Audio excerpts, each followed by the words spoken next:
Programang ito ay rated SPG, striktong patnubay at gabay ng magulang ang kailangan.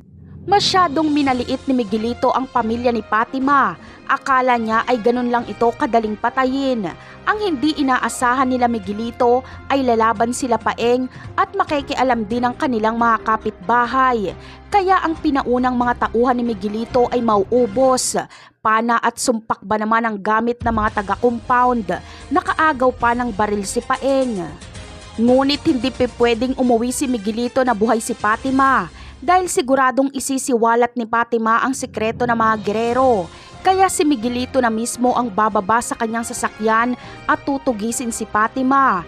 Marami ang mamamatay kila Fatima kaya mas lalong tatapang si Paeng.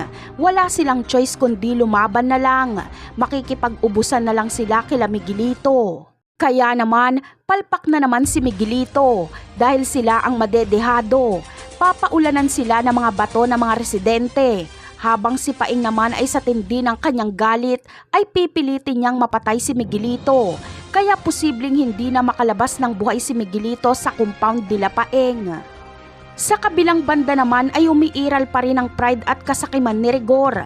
Di baling hindi mabigyan ng maayos na burol si David basta wag lang umano makita ulit ni Marites at tanggol si David. Kaya bukas na bukas ay ililibing agad ni Rigor si David.